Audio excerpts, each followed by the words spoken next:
Hello, good evening, and welcome to our first video tutorial.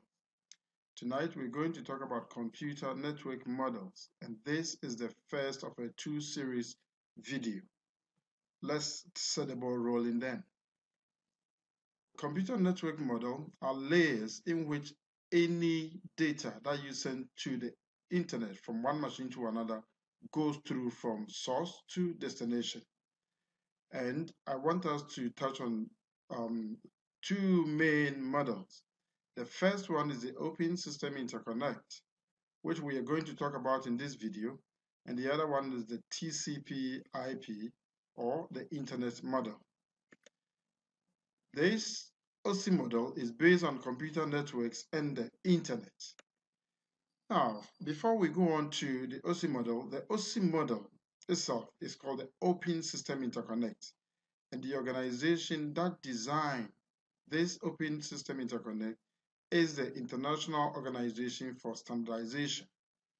In fact, the American National Standard Institute is a member of ISO, and it normally regulates or actually farms out the much of the standardization to the hardware. Okay, that is actually recommended by the Institute of Electrical and Electronic Engineers. Now, when we talk of standards, they are documented agreements containing the technical specifications or the other precise criteria to be used consistently as rules, guidelines, or definitions or characteristics to ensure that materials, products, processes, and services are fit for their purpose. This was coined from the ISO website www.iso.org. Now here, this is what we mean. Internationally, standards should be, devices used on the internet should have almost similar standard so that you can send data from one end to another. So normally, it has to be regulated. If you're designing any device to be connected to the internet, there are technical specifications that allows the device to be able to work on the internet. Now, let's talk about layering. And why is it an important concept? First of all, when a user runs an application, you, the user, you actually interface with the application. That's just like what I'm doing now. I'm in front of a computer and I'm interacting with an application called a Camtasia to record this particular video. The Camtasia itself, which is the application I'm running, also interfaces with the operating system. And the operating system interfaces with the basic input and output system of the device. And these basic input and output systems also interfaces with the input-output hardware so that if I talk, the machine can record, and it can also get output of the machine, read it to you, or actually print it. So all these applications that work on the machine actually interfaces with each other. In other words, one runs on top of the other runs on top of the other, and so on and so forth. So, in communication between two or more devices, a similar thing occurs. Okay, that's a possible layering from one device to the other, or even within the same machine from one application to the other. A possible model for this layering was laid out by the International Standardization Organization, that is the ISO. Now, what is the OC? The OC serves as a reference model for how information is transmitted between 2 points in a network. That means from one machine to the other in a network. Normally, why do we need a standardization? First, the OC model guides manufacturers so that they can make products that will work with other products. Okay, the OC model is also comprised of 7 layers, and that are involved in communication between nodes or 2 nodes of a network. And the layers are not mandatory. In fact, it is not mandatory that all the internet, every application you do should go through the 7. No. normally theoretical, so that it enables vendors or engineers to manufacture devices focusing on a particular work it should do or a particular layer that device should operate. Now, so just like I just mentioned, even if manufacturers do not restrict themselves to particular OC layer, they usually think of and describe their products in relationship to the OC model. For instance, a manufacturer of a router will tell you that it works in layer 3. That means there are particular um, activities in layer 3 that the router is supposed to carry out within a network. So in other words, it provides a language and framework for discussion of networks. So it persists and continues to be taught as of now. Okay, so let's look at the 7 layers of the OC model. We have it begins with 1, the physical layer, the data link layer, the network layer, transport, session, presentation, and application layers. Now let's take a look at one of them, each of them. Now, when you send anything, message through the internet from your machine, the application layer begins from your browser, goes through the presentation layer, that's the next level. So the application layer becomes the highest. So from the highest to the next level, that is the presentation, then to session, to transport, and then comes to network layer, data link layer, physical layer, and then it leaves your device. When it leaves your device, the physical layer also interfaces with the physical layer of the receiving device. So once the physical layer receives it, it goes through the data link, network, transport, up to the application layer, where the application really brings out whatever you received. So that is, each layer actually interfaces with the other counterparts between the sender and the receiving devices. Now, the main idea is that the layers are realized by a combination of the operating system, application, that is for instance your browser, the network protocol, that is such as the TCP/IP, and the software and hardware that actually plays a physical signal onto a transmission line. For instance, the network interface card, modems that you connect for the machine to be able to communicate to other devices. So here, please don't confuse. We have the TCP/IP, which is a stack, is a layer similar to what we are talking about. And then we have TCP/IP, which is a protocol. So don't be confused with both. I think I shall be explaining them as we go along. Now, let's take a look at these layers one after the other. The layer 1 is the physical layer, and there is no interpretation at this level. Here, that is where data is converted to a stream of ones and zeros and put on the physical medium to be transmitted from your machine to the wires or whatever is connected to it. For instance, if you put a wireless card and you are using a mobile phone, whatever you're sending through the network is converted to electromagnetic waves or pulses that is beamed through the atmosphere to the next device. That is the access point of the whatever network you're accessing. Okay, so at this point we say that there is no interpretation at this level. A stream of zeros and ones are put in a form convenient for transmission. So waves with little regard to their information content. Normally, we don't pay attention to what is contained in that particular information you have put there.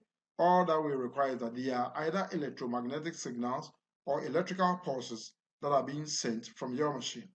And this level is the most hardware oriented. That means it deals with the physical device, such as cables or other things that enables you to send from your machine.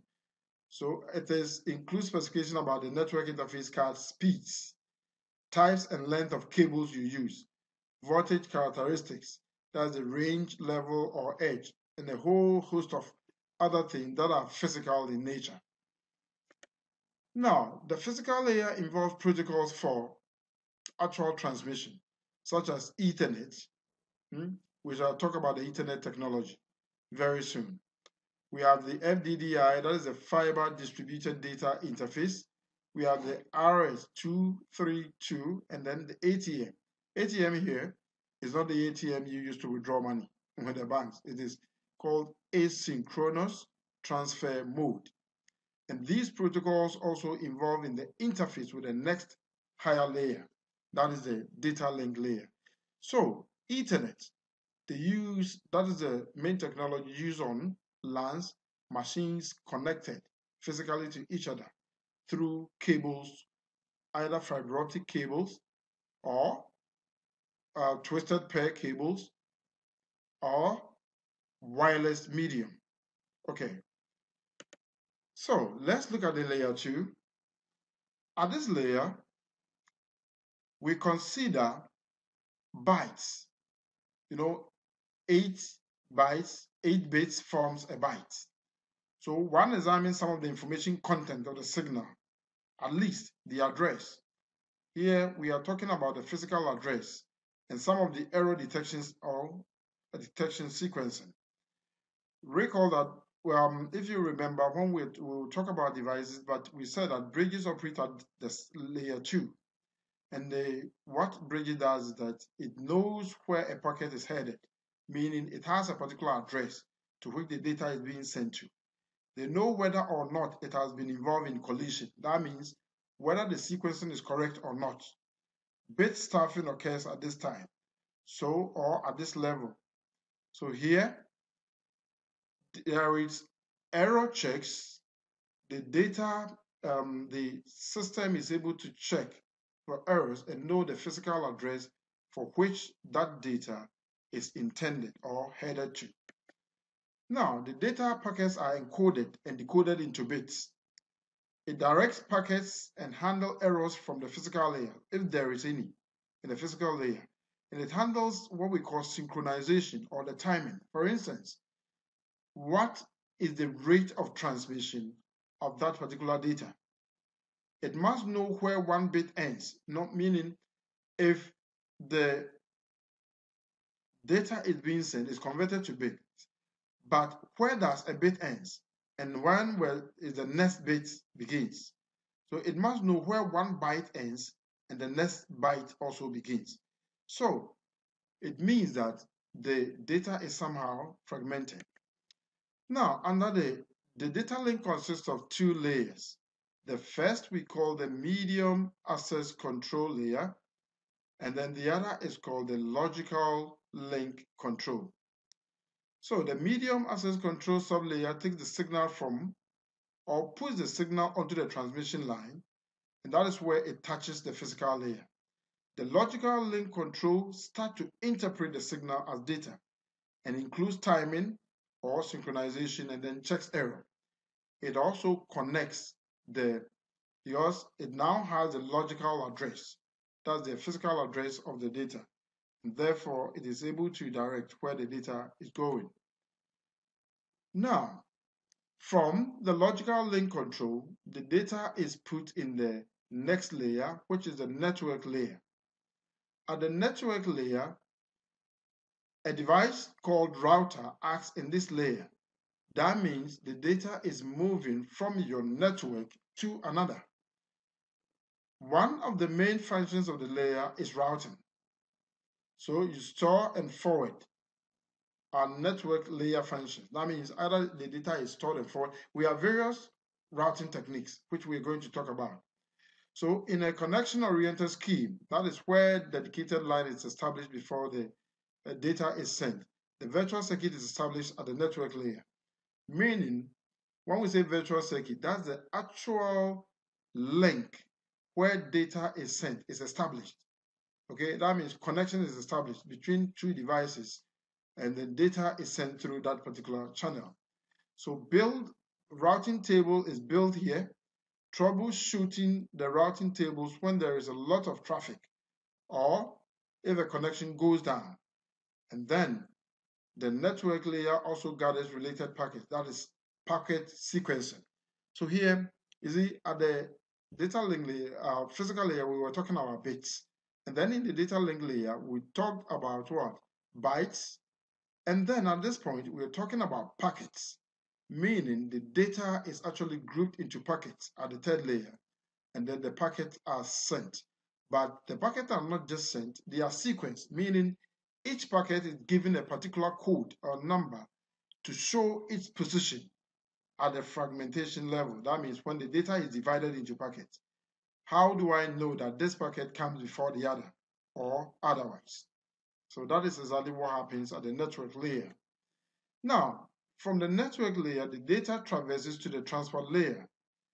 The transport layer, which is a layer 4, is actually dividing the line, that is what we call intercomputer transaction and then intra-computer transaction. What happened is this: the application layer, the session layer, and all the upper layers, they are within the machine.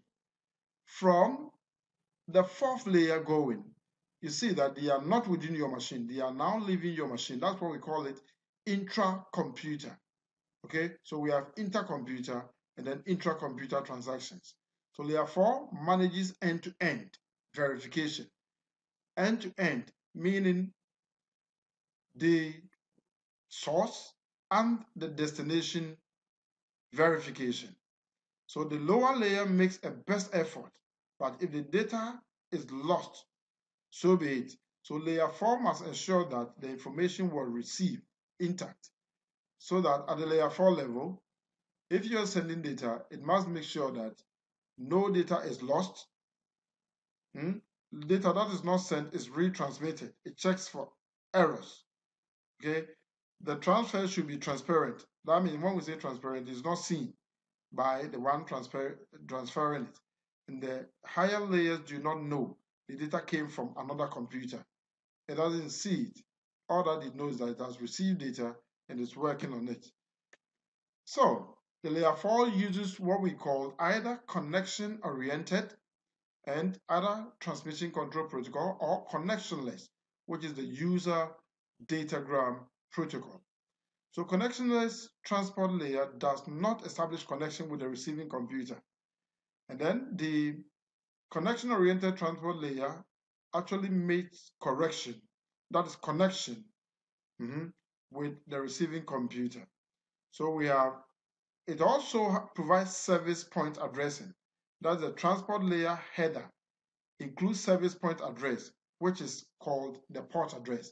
In fact, every service provided on the internet has a particular port number for which, for instance, port 80 is a web server. So each of these services, POP3, web, and so on and so forth, they all have particular web, that is port numbers for which they operate. These can be actually found at the port assigned numbers on the internet. Now let's see. The session layer, that is the layer 5. We recall when discussing connection-oriented schemes, we mentioned the idea of session. What is a session? A session is simply an agreement between a source and destination to communicate. This layer establishes, manages, and terminates sessions between applications. They could be on the same computer or different computers, meaning once you begin to send data from one machine to another, connection is established. The rate of transfer is established. This layer begins the transmission or the session and then ends. Okay, so the session layer also appends time that is allocated for a particular operation to be done. Okay, so the session layer performs this kind of activity.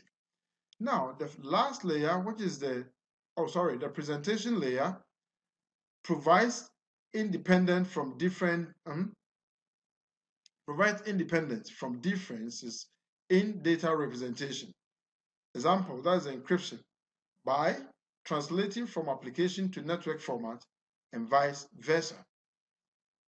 Okay, so here the session layer actually presents you a format that is so much what?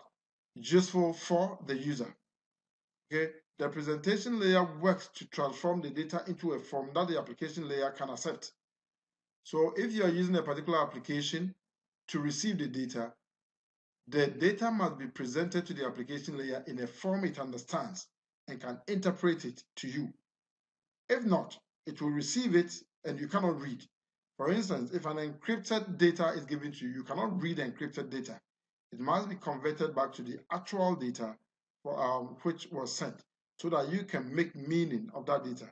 So this layer actually formats and encrypts data to be sent across a network, providing freedom from compatibility problems. It is sometimes called the syntax layer. So let's look at this. During the sending, it encrypts the data, but when it is received, it decrypts the data. You see the two-way activity here. So that's exactly what happens. Now, the seventh layer, which is the application layer, supports application and user processes. That's the application and end user processes. So communication partners are identified, quality of service is identified, user authentication and privacy are considered, and any constraints or data syntax are identified. What do we mean by this? So everything at this layer is application specific. When we say it provides application services for file transfers, that is a FTP, email, and other network software services. We have Telnet that enables one to communicate with a remote machine, and then a file transfer protocol that enables you to upload files onto a remote server, and the application that exists entirely in the application level. These are not applications like Word and Excel, but services for such applications. Okay, so FTP, for example, provides services that enables you to transfer data. HTTP, that is a web browser that allows the application to interact with the web browser so that the web browser in addition can work. So the web browsers, that's the HTTP, is a typical application in web browsers that works at the application layer. We have Telnet, works at the application layer also and enables you to connect to a remote host. FTP, like we just mentioned. Now, so if you want to remember these layers, normally we have an acronym when we're in school. We used to use these acronyms so that we can easily remember. And somebody came out with, please do not throw sausage pizza away. You know, it's very easy to remember. Please do not throw sausage pizza away. If even you close your eyes, you can still remember. Meaning the P stands for the physical, do data link, not network, throw transport, sausage session, pizza presentation, and then away, which is application layer. Now, let's look at the details of this particular diagram over here.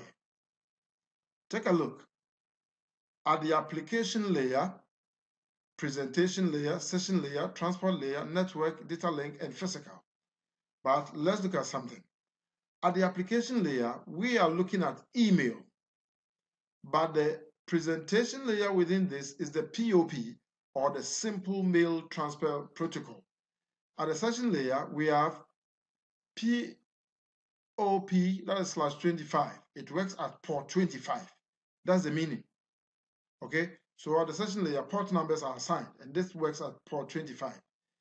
So when you come here, transport layer, it uses transmission control protocol, meaning it is connection oriented protocol. And at the network layer, we have the internet protocol version 6. You can use either IP version 6 or IP version 4. And at the data link layer, we have the SLIP and then the PPP. PPP means point-to-point application. And then on the physical layer, we have RX, and then either CAT1 or CAT2, CAT3, CAT4, CAT5, CAT6, CAT6E, and so on. These are physical cables or physical connections that are normally employed. When you come, particularly look at this, news group, then the presentation layer is Usenet. It works on port number 532, and it also uses the transmission control protocol. You can go on and on and on and on. Look at this. File transfer. When you're transferring file, web application uses the HTTP or the HTTPS. The port, assigned port is 80. Okay, and now also uses the transmission control protocol. So when you look at transport layer, you see these two main protocols, the transmission control protocol and the user datagram protocol. Let's look at this. File transfer is here, 20/21, that's port number.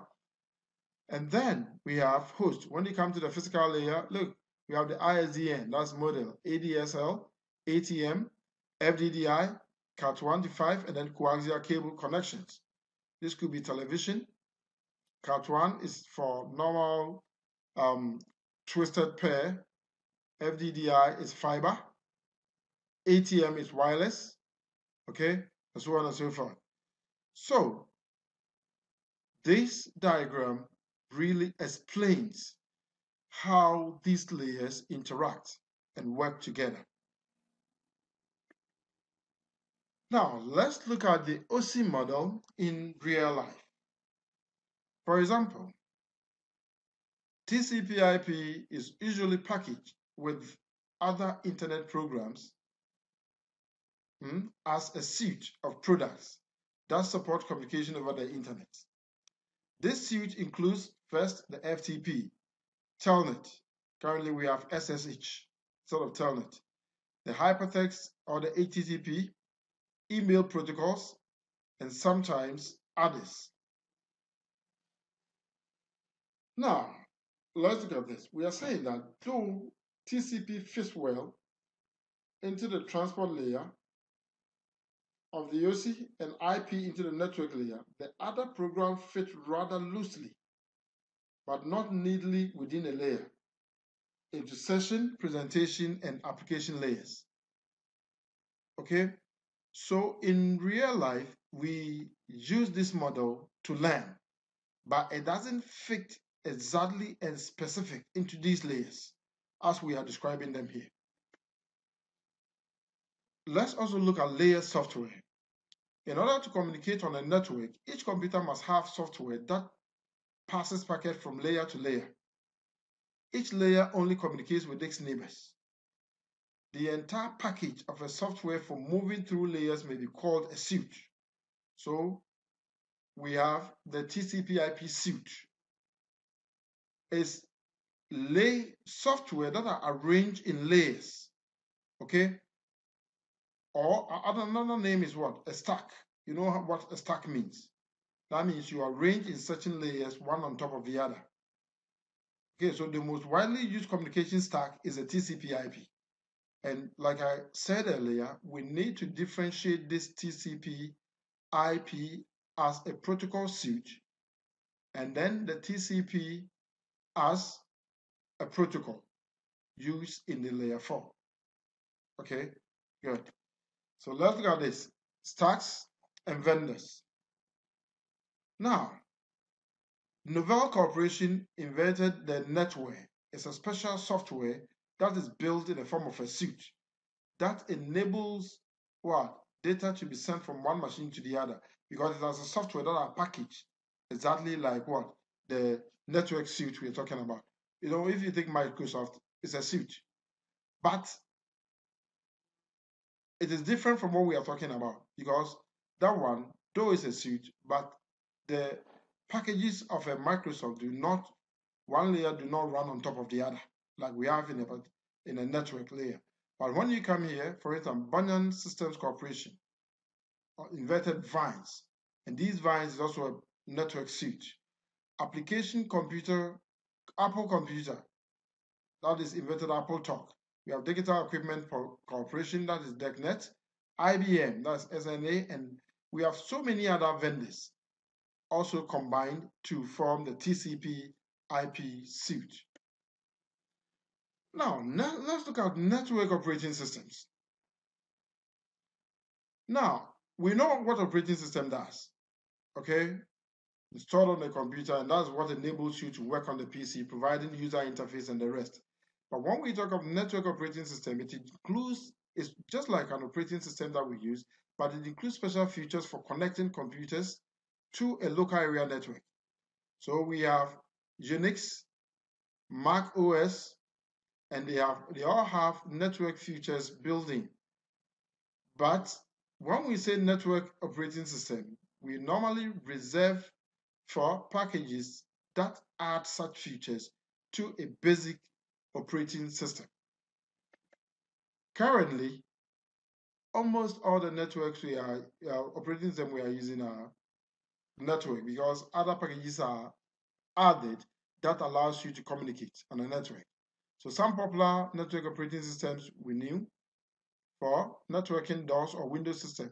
We have the Novell Network, that is Artisoft, LAN, what? Tastic is already gone.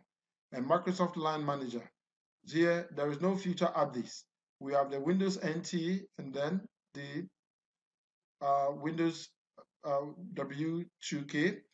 And then currently, like I said, networking has become so important that the basic network connections are handled by the ordinary operating systems like Windows, Linux, Ubuntu, and other operating systems that are connected. Even look at your Android phones. They are able to connect to the internet directly. So multiple protocol stacks. So one computer may communicate with different computers using different protocols across the same physical medium. What do we mean by that?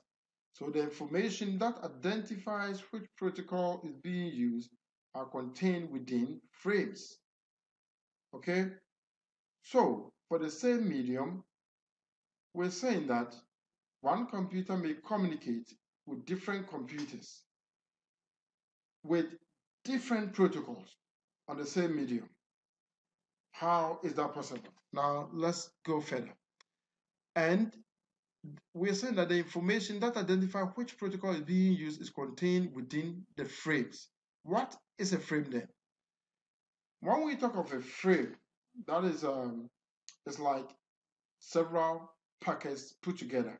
I just described what is meant by a packet to you. So when you put packets together, you have what? A frame. So recall that the Ethernet frame type field identify what kind of information is contained within and how it should be handled. So when you take a packet, this is what it looks like. You have the preamble, the destination address, source, frame address, type. Then we have the data in frame. We call it the payload. So in fact, from the destination address to the source frame type is a header. And then we have the data itself being sent, which is the payload. And then we have an error checking portion known as a cyclic redundancy check, or the CRC. Okay, so if you look at this, when you see this, it's reserved for use with IEEE Logical Link Control or SNAP. Then 0800 means Ethernet IP version 4. So all these values here, they have a meaning, okay, in the frame. Good. And these are included. In fact, what you see here are normally included in the frame to give meaning to the type of frame we are talking about. So let's look at nested headers. So as a source computer passes a message down through protocol stack, each layer has a header. In fact, when we talk of a header is a special feature added to the packet, okay, to identify certain aspects of that particular packet. Like I have just explained, a packet is a data you send from one machine to the other, and it's divided into such a packet. When you buy a pack of matches, you can remove the pack and remove the boxes one after the other. But when you open a box too, you see what sticks together. That's exactly how data is packaged and transmitted over a network. So the header added at a particular layer, here, this is what we mean. As it passes through the network layers we've just mentioned, there are additions that are added to the data, okay? And they are added as headers to identify certain aspects of the data you are transmitting. So for instance, at the physical link, there is no header added. But from the data link layer going, headers are added. So that it gets to the next one, the header allows the next one to identify certain properties of that particular data. Okay, that's exactly what we're talking about here. So the header added a particular layer is intended for corresponding layer on the destination computer. Okay, so that when the destination computer, so when you're transmitting, these layers or headers are added from one layer to another because it comes from application, so they are added. But when it is received, the layers are dropped, okay, the headers are dropped as the data goes through the process again, okay, to the application level. The headers are dropped. So the header added at the particular layer is intended for corresponding layer at the opposite side, that's the receiving end. So thus the message passes down from layer X to layer Y on the source computer should be the same as the message passed from, okay, layer Y to layer X on the destination computer, just like I just explained to you. So layer to layer, we're saying that because the source layer Y added the header, that destination layer Y strips off. This is effectively layer Y to layer Y. So if you add a header at let's say layer 4, when it gets to the destination, as it passes through layer 4 at the destination, it is the layer 4 header is stripped off. Okay, so by the time the recipient or the user receives the data, all the layer has been stripped off, leaving the actual data, which is the payload. Okay, so for instance, the source and destination presentation layers have to negotiate the format of the data, meaning how does the data has to be presented to the recipient. This has to be negotiated both at the source and receiving end. Will it be text? Will it be video? Will it be encrypted still? Okay, this negotiation must go on. And there is no direct link between presentation layers. The information passes down through the physical layer. Nevertheless, the two layers do communicate. Okay, just like I told you, at the source end, it goes through the layers. When it goes to the destination, it goes to the layers. That doesn't mean that the presentation layer at the source and that of the destination actually link. No, they do not. But there is a way to communicate based on what layer header was added. So let's look at nested layer. So from application layer, you add the first header, second, third, fourth, as it leaves. The second layer add both header and a trail. So this is the original data. When you go through the source, or that's the destination, these layers are also dropped one after the other until it gets to the application. So that's exactly what happens. Okay, so layer 2 also add what we call a trailer. Okay, so there is no physical layer header. I've just explained that. So the physical layer does not add any header. Headers contain information needed by the layers. Okay, so the physical layer does not operate at an information level. That one is just pauses and so on. It does not provide any information. Now, let's look at this. What is wrong with the picture?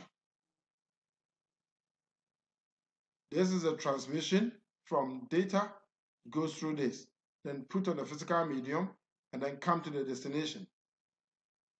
What is actually wrong? Let's look at this. So the purpose of belonging to a network for computers is to communicate. To communicate. Another way is to exchange information. Now, for the destination, for the information to get to its destination, addressing is very important. It's like the post office. If you want to send data to my house, you must know my address. If that information is incorrect or not trustworthy, for instance, if you know my address, my information you're bringing to me is corrupted, or haphazardly arranged, and I can't make meaning of it, then it's useless. Again, another issue is that one has to know what to do with the information once it arrives. Okay, other types play a role. So the information type really plays a role. Now let's look. We have a single packet or multi-packet. In fact, we will look at the switching schemes further, but we have what we call packet switching and circuit switching, which we shall be looking at them in detail. In a packet switching scheme, the information being exchanged is transmitted in sequence of packets. That means they are divided into what? Packets. Just like I explained, you can buy a whole bundle of matches, but when you remove them, they are in packets, one by one. That is where you scratch, you take one stick, scratch at the side, and it lights for you. So consequently, error detection must take place on two basic levels. That is within individual packets and then within a group of packets. So within individual packets, is all the matches correct? Is all the data okay? Or a group of packets, okay, and related are all okay? So here you need to check errors in two different modes. So a single packet technique, and this sort of detection tends to take place at the layer 2. That is where the bits are being put together. So whether the bits are correctly arranged is checked at the data link layer. Very important. So the standard techniques use parity bits. Okay, we shall go through error detections. Talk about parity bits, odd parity or even parity. We have checksums, and then what we call the cyclic redundancy checks. These are error checking techniques in a single packet. So let's take note of that. And then when you go to multi-packet techniques, the original information is broken down into sequence of packets or cells. And then to reconstruct the information, the receiver must know the number of packets expected to arrive and the order they should be placed. For instance, if you are transferring music, the music is broken down into packets, but the packets must be arranged in such a way that it could be rearranged at the receiving end so that the music can play the way it was sent. If these packets are not well arranged, then it could be that the music will be what? Haphazard, and the one listening may not get meaning after the song you are listening. So when it gets to the end, it must be reconstructed. Whatever fragmentation that took place must be reconstructed. So to reconstruct the information, the receiver must know the number of packets that's expected. If it's music, if the whole now packets is not sent, it means part of the music will be lost. Okay? So the number of packets that are expected to arrive and the order in which they are or they must be placed. So recall that in the connectional scheme, packets must be lost or arrive out of order. That is one disadvantage about connectionless oriented protocols. So multi-packet error detection or correction is handled in layer 3 and layer 4. That is under the network and the transport layers. So let's look at this. For instance, if the data you're sending is divided into 4 packets, then first packet will be coded as 1 out of 4, 2 out of 4, the next one, 3 out of 4, and 4 out of 4. So if the recipient does not receive 3 out of the 4, it means that 1 packet is missing, and it will just send a signal to tell the source that a packet is missing, and that packet will be retransmitted. That is exactly what happens, what we call sequencing. Now, various problems that occur. So the protocol stack must be able to deal with the various scenarios that might arise. Let's look at some of these scenarios. A packet may be lost along the way. That is very true. When you send data through a network, a packet may be lost. A packet might arrive corrupted, okay? And if corrupted, layer 2 will throw the packet away, meaning it is lost. So as far as layer 3 and higher layers are concerned, corrupted and lost are the same, meaning it will not go. There are more losses due to congestion, especially layer 3, and than corruption due to hardware failure. So at layer 3, most of the time, there is a lot of congestion. at the gateway, and that could cause layer to be corrupted or lost. And these problems do occur. So what do? So packets must arrive out of order. That's also another source of error. Duplicate packets must arrive. For instance, a device sends a packet, it does not receive any acknowledgement and may think that the packet is lost. But in actual way, the packet is not lost. So when it retransmits, then there is a duplication of packets. The system must be able to know and drop one of them, because you cannot receive two packets at the same time that are the same at the same time. So who is responsible for correcting these errors? First, verification is mainly the responsibility of the source. After all, how can the destination verify if it did not receive a packet? More specifically, it is the responsibility of the source layer, that is source layer 4. When a packet is transmitted, a note of the time is made. If no acknowledgement is received after a set amount of time, the packet must be retransmitted. So for instance, I send a packet to you. I wait for you to tell me I have received the packet. If it doesn't go, I assume that the packet is lost along the way, and therefore I retransmit. So that's why we say that the source layer 4 is mostly, okay, responsible for correcting these errors. So that means that it undergoes what we call the three-way handshake. It says the recipient says acknowledgement, I received it, and then the next packet can be sent that way. If no acknowledgement comes, then it means that the source must retransmit. This only happens when there is connection oriented. The connection is the link is connection oriented. So some destination responsibilities. So destination layer 3 is responsible for ensuring that all packets arrive in a certain sequence. So I received 1 out of 1, 1 of 3, 3 out of 3, but never got 2 out of 3. It also eliminates duplicates. So when one of them also receives a duplicate, it must drop 1. So the sequencing is done at the layer 3 at the receiving end. So destination layer 4 is responsible for acknowledging that the complete set of packets arrive. So let's take note of that. So we also have multiple sequences, and one has to know what position a packet has in a sequence. For instance, we have several packets. Like I just used a song scenario.